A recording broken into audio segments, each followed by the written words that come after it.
Hello, I'm Sebastian. Welcome to 9 Trees podcast. Today, I will summarize and review the book, The Big Print, What Happened to America and How Sound Money Will Fix It, by Lepard, examines how modern monetary policy, government debt expansion, and persistent deficits have reshaped the U.S. economy and everyday life. Framed in accessible language for readers who are not professional economists, the book argues that the long era of easy money has distorted incentives across finance, business, and politics, while quietly transferring purchasing power away from wage earners and savers. Lepard connects the dots between central banking, inflation, asset bubbles, and rising inequality, focusing on how money creation and debt monetization influence everything from housing affordability to the stability of retirement plans. He also introduces the idea of sound money as a practical alternative, discussing why a monetary system anchored to scarcity and credibility may better preserve value over time.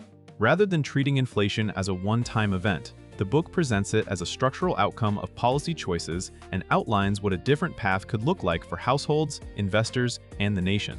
I will give you key takeaways from this book. Firstly, how money creation became the default policy tool.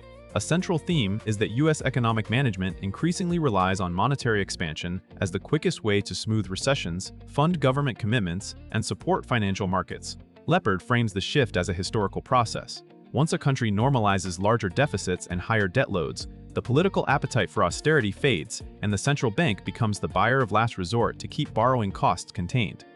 This dynamic encourages repeated rounds of stimulus that feel painless at first because they do not require explicit tax hikes. The book links this approach to changes in the behavior of households and businesses. Consumers learn that credit is always available, while corporations and investors assume liquidity will arrive when markets wobble. Over time, that assumption can change risk-taking, push capital towards speculative assets, and reward leverage over productivity. Lepard also emphasizes that inflation is not only a rise in consumer prices, it can also show up as financial asset inflation, where stocks and real estate rise faster than incomes. By presenting money printing as a system with feedback loops, the book invites readers to see why policy responses often grow larger rather than smaller, and why reversing course becomes politically difficult. Secondly, inflation as a redistribution mechanism. The book treats inflation as more than an abstract macroeconomic statistic, arguing that it functions like a hidden transfer of wealth. When the money supply expands and purchasing power declines, the burden is not evenly shared. Lepard highlights how wage earners, retirees on fixed incomes, and cautious savers can fall behind because their cash flows adjust slowly. Meanwhile, borrowers can benefit as debts are repaid with currency that buys less than it once did. This difference is especially relevant for highly indebted governments and institutions whose liabilities are nominal. The analysis also explores why the public can feel economic stress even when headline indicators appear stable. If housing, education, healthcare, and other essentials rise faster than wages, people experience a decline in living standards despite nominal income growth. The book ties these outcomes to asset price dynamics. If monetary policy lifts the value of financial assets, those who already own them gain disproportionately, reinforcing inequality. Lepard positions this as a moral and social issue as much as an economic one, because it can erode trust in institutions and increase polarization. The topic ultimately encourages readers to evaluate inflation by asking who gains, who loses, and why that pattern persists. Thirdly, debt, deficits, and the fragility of the current system. Another major topic is the scale of U.S. debt and the compounding effect of structural deficits. Lepard argues that high debt levels reduce policy flexibility because raising interest rates can quickly increase government interest expense and stress both public and private balance sheets.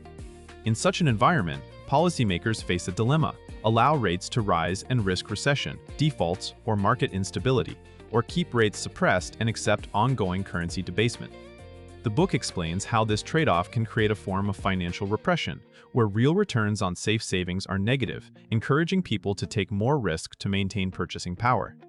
Lepard connects these pressures to broader fragility. Pension assumptions, bank balance sheets, and corporate leverage can all become sensitive to even modest shifts in rates. He also discusses how confidence underpins the system, since fiat money depends on collective belief that it will hold value and remain widely accepted. If households and global investors begin to doubt fiscal discipline, the cost of financing deficits can rise, forcing even more central bank intervention. This topic frames the problem as a cycle that feeds itself, making reform harder the longer it is delayed. Fourthly, what sound money means and why scarcity matters. Lepard advances the idea of sound money as a corrective to chronic debasement. In this framing, sound money is money that is difficult to create in unlimited quantities and therefore better at preserving purchasing power across long periods. The book contrasts a discretionary system, where policy choices can expand money supply rapidly, with a system anchored to scarcity and rules. Lepard emphasizes that credible money helps align incentives, savings are rewarded, capital allocation is guided by real returns rather than liquidity waves, and long-term planning becomes easier for families and businesses. This topic also explores how trust is built. A monetary unit that holders believe will retain value reduces the need to speculate simply to stay afloat.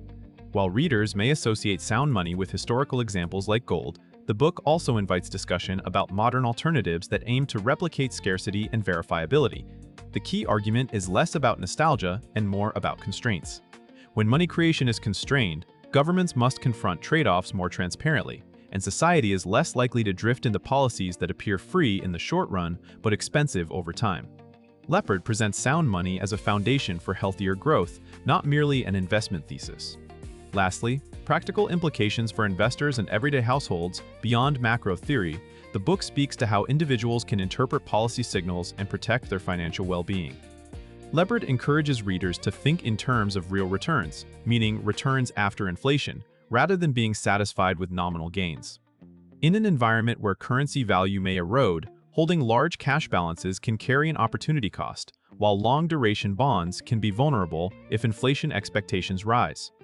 The book's perspective often leads readers to evaluate assets that historically resist debasement, such as scarce stores of value and productive real assets, while also considering diversification and risk management. For households, Lepard connects monetary policy to tangible decisions: mortgage versus rent, fixed versus variable rates, emergency savings, and retirement planning. He underscores that the goal is not to predict every market move, but to understand the regime. When policy is biased toward monetary expansion, the incentives differ from a world of stable money. The topic also highlights the psychological side. Inflation can push people toward short-term thinking, while a sounder monetary foundation supports patience and planning. Overall, the book aims to translate monetary debates into clearer choices about saving, investing, and maintaining purchasing power. In conclusion, this book fits readers who want a coherent explanation of why prices, assets, and opportunity feel distorted in modern America, including investors, professionals, retirees, entrepreneurs, and policy-curious citizens. It is especially useful for anyone who senses that traditional advice about saving in cash, relying on bonds for safety, or assuming steady affordability no longer works as expected. The main benefit is clarity. By linking deficits, central banking, inflation, and asset markets into one narrative, the reader can better interpret headlines and make decisions based on incentives rather than slogans. That can improve daily life through more resilient budgeting, more realistic retirement assumptions, and a sharper understanding of which financial risks are visible versus hidden. Compared to similar books on inflation or central banking, Lepard's value is his emphasis on incentives and on the practical consequences of persistent money creation, not just the technical mechanics.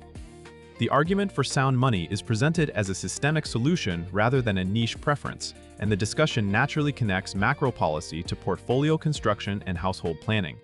If you want a single, readable framework that explains how the current system evolved and why a scarcity-based monetary anchor could change outcomes, this book is worth buying for its integrated perspective and actionable lens. If you would like to support Lawrence Lepard, you can buy the book through the Amazon link I've provided in the podcast description.